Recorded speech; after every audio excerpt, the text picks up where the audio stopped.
السلام علیکم ورحمۃ اللہ وبرکاتہ۔ محترم ناظرین و سامعین کرام، میں اسید ربیع احمد آباد سے تیسری قسط لے کر کے حاضر ہوں۔ بسم اللہ الرحمن الرحیم، سلسلہ نمبر 170، قربانی کا بیان۔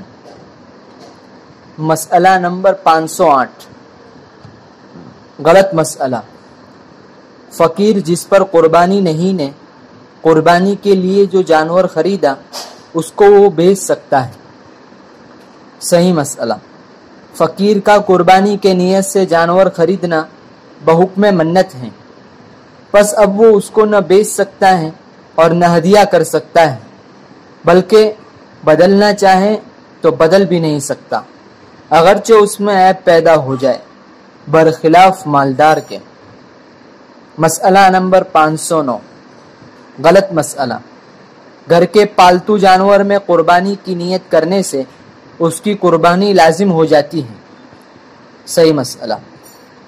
محض نیت سے کوئی چیز واجب نہیں جب تک زبان سے باقاعدہ منت نہ مان لے، پس مالدار ہیں تو اس کی جگہ دوسری قربانی کر سکتا ہے، اور فقیر ہیں تو اس پر کچھ لازم نہیں، تاہم قربانی کر لے تو ثواب پائے گا۔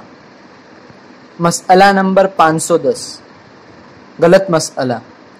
فقیر قربانی کے بعد مالدار ہو گیا تو اس پر دوبارہ قربانی لازم نہیں۔ صحیح مسئلہ۔ اگر قربانی کا وقت موجود ہے تو اس پر دوبارہ قربانی لازم ہوگی اور پہلی قربانی نفل شمار ہوگی، برخلاف حج کے کہ وہ مالدار ہونے کے بعد دوبارہ لازم نہیں ہوتا، اس کا پہلا حج ہی حج اسلام شمار ہوتا ہے۔ جزاک اللہ خیرا و احسن